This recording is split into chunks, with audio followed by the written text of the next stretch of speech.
On our headlines tonight, state government recovers 200 million naira from illegal revenue collectors. Over 500 benefit from Archbishop Maxwell and Ikwengma International Resource Center's free Medicare. Cholera outbreak kills 8 in Gwazo area of Kano State. And on the foreign scene, Israel seeks early retender of mining rights to shore up Dead Sea. A beautiful good evening. Glad to have you join us on the news tonight. My name is Maureen Stone Enujoke.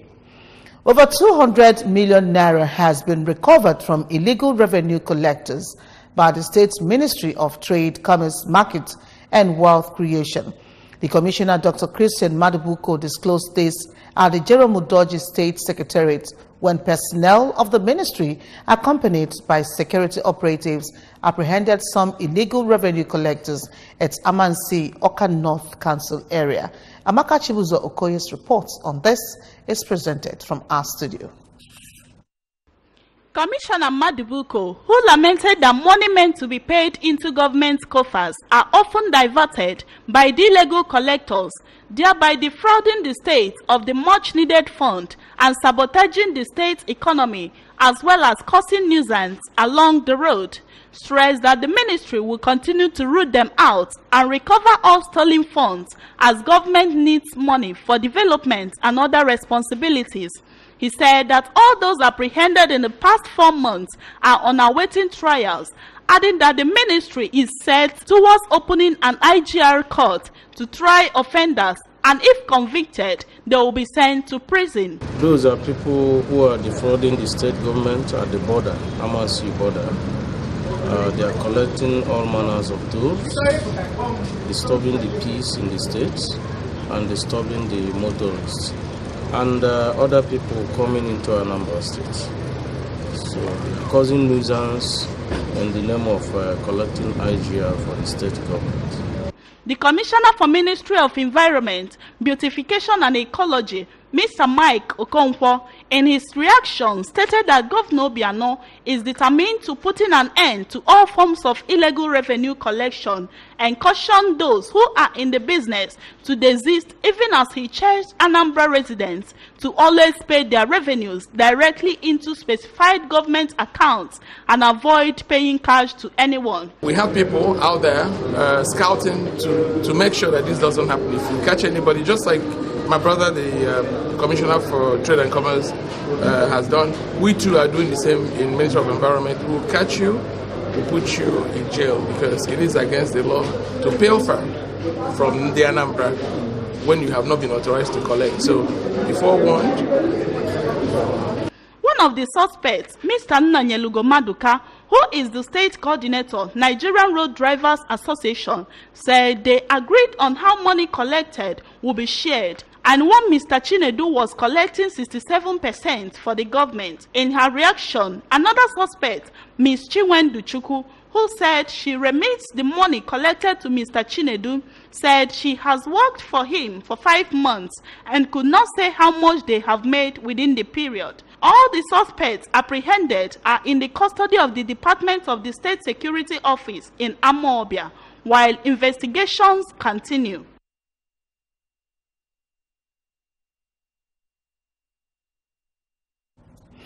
Today is International Youth Day, a day set aside by the United Nations Assembly to celebrate youths on their contributions to the development of the society.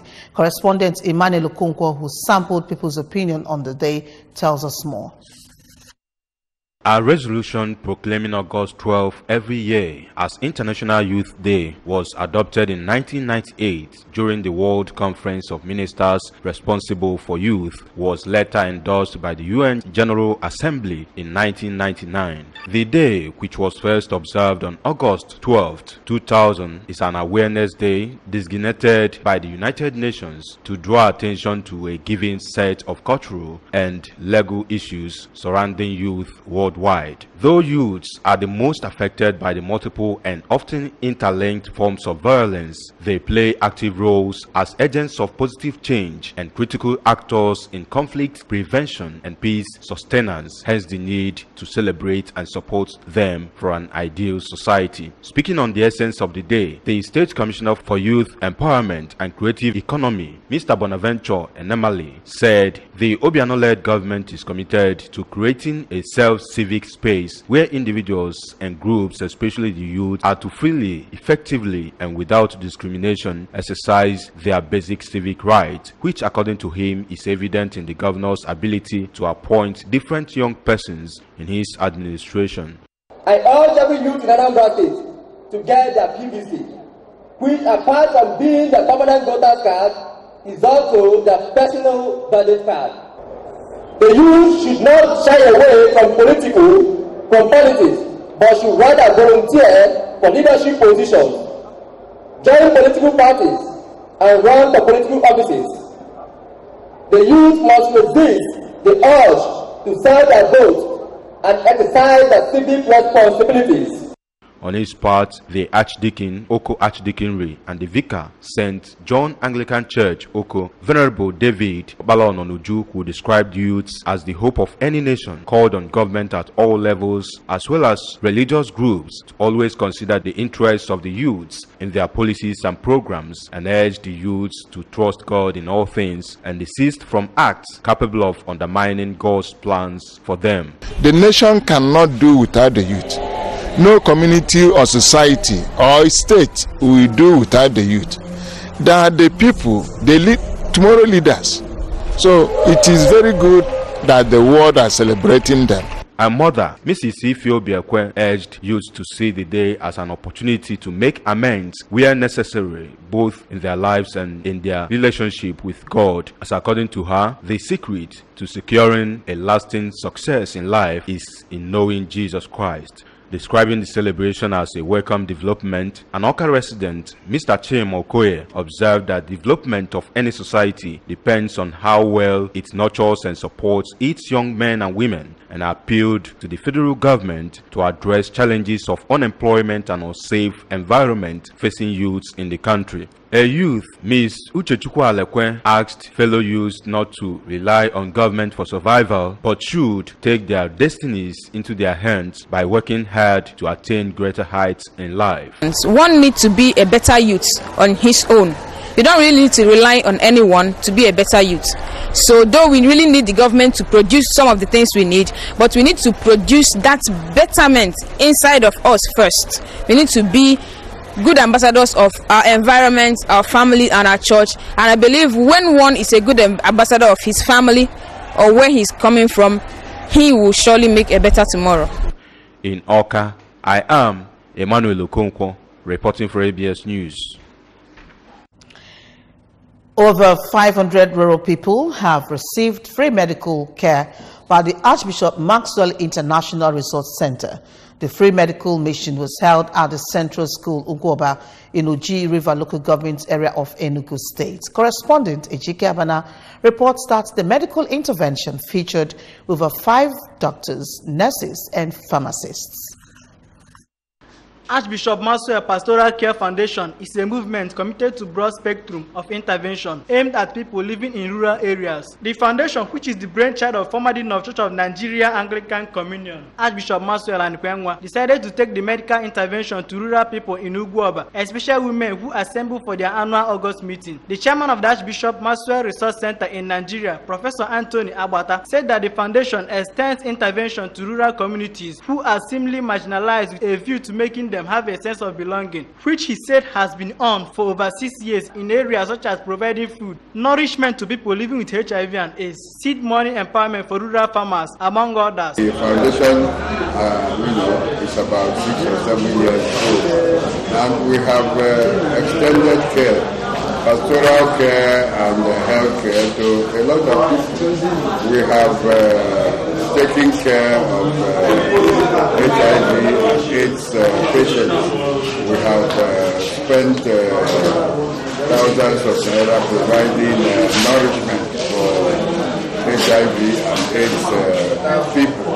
For the secretary of the resource center, Saikechukwu Abana, the medical mission targeted at men, women, and children of all ages had been taken to Ubene, Ntoko, Amanuke, Oguanocha, among others. The President General of Uguoba Development Union, Chief O.C. Oma, described the intervention as a welcome development, especially with the number of health challenges in the country, and applauded the foundation for counting his community worthy of partaking in the gesture. Members of the medical team, including Dr. Obinna Anyagboso and Nurse Rose Noyelum, said that mostly middle-aged and elderly were beneficiaries of the Uguoba health intervention, as it also afforded them the opportunity to counsel beneficiaries on correct health practices, including prompt checkup and treatment, consumption of healthier food, among others. According to them, ailments prevalent in the community include non-communicable diseases such as untreated malaria, arthritis, uncontrolled hypertension, diabetes, among others, cautioning them against self-medication. Some of the beneficiaries, including Bridget Oma and Hannah Umadi, praised the efforts of the outreach team.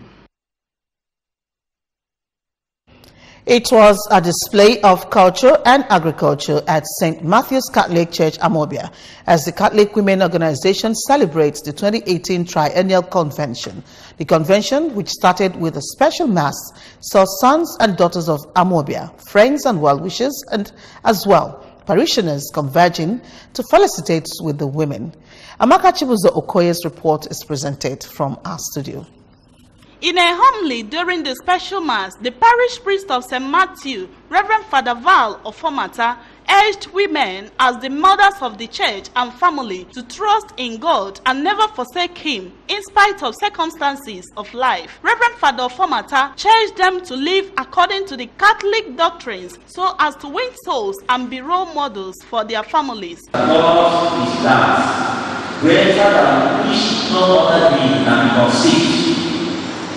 That God is that greater than each no other being can be conceived. No. If you are to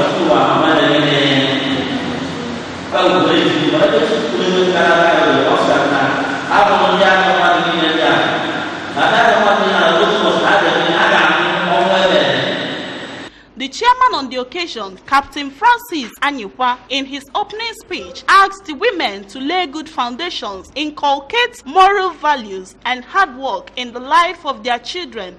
In an address of welcome, the President CWO St. Matthew's Amobia, Lady Eunice Anemene, appreciated Bishop Paulinus Ezokafo of Oka Diocese and others who have been of assistance to them, soliciting for more support to enable them complete their projects. We are very grateful to all persons whose names are not mentioned, but contributed in one way or the other to the success of this occasion. May you enjoy divine favors at all times. On his part, Professor Ifediora Mmanwana, who was the father of the day, encouraged the women to maintain a godly home, raise quality children for a better society. This is still the mother parish of Amobia. I need to belong to here. And when I'm right, we don't come. Members of this parish. Speaking in an interview, the chairman, planning committee, Dr. Mrs. Sabina Wana, said the convention, which is an annual event, gave them opportunity to exchange ideas on how to handle their families, contribute to the growth of the church and community, as well as learn skills that will put food on their tables. Highlights were cutting of the convention cake, unveiling of a statue Virgin Mary, launching of bands, and other traditional displays.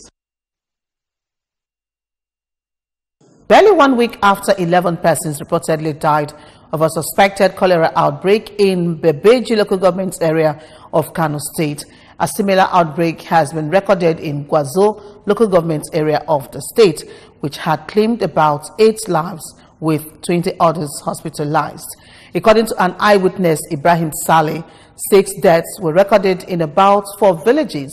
When contacted, the chairman of Gwazo local government area, Bashir Kutama, and the district head of Gwazo, Alhaji Shehu Bayero, confirmed the suspected cholera outbreak, saying that 8 persons have died of the disease, while the council had procured some drugs to support the patients.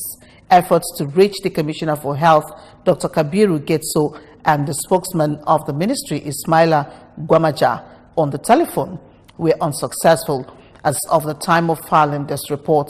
Meanwhile, the ministry had earlier denied the suspected outbreak of cholera in Bebeji, insisting that the incident was caused by diarrhea. In another development, students at the Bayero University Kano staged a peaceful protest on Saturday, demanding that the school authorities beef up security on campus, especially at the female hostels, following incessant assailants attacks within the premises. This came hours after a female student was robbed, stabbed, and left unconscious at about 3 a.m. on Saturday. Christians have been asked to be honest and prayerful in all the endeavors for a fruitful life. A visiting priest at St. Simon's Catholic Parish, Reverend Father Francis Ezenwanne, stated this in his homily while celebrating today's Mass, which has its theme as spiritual and physical food. Amaka Chibuzo Okoye's report is taken from our studios.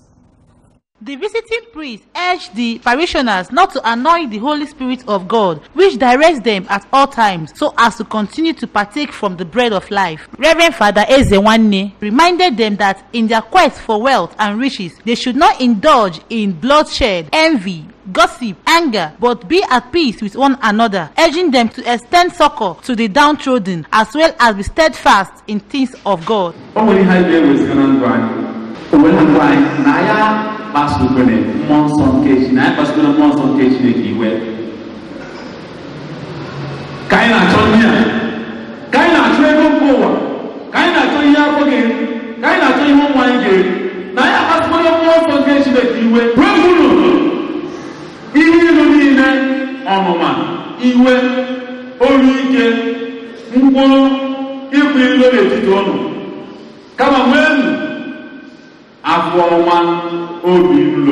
At the parish church of St. Monica's, Enuguku, the vicar, Reverend Kinsley Chukwukamma, in his sermon, urged Christians to pursue the ministry of reconciliation so as to be at peace with Christ. Reverend Chukwukamma maintained that Christ died for the sake of mankind. Hence, it is expected of Christians to walk by faith and live spiritual life so as to win souls for Christ. He stated that Christ reconciled Christians with God and gave them mandate through the power of the gospel to make peace, reminding them to be thankful, good listeners, study the scripture, and apply it in their daily activities.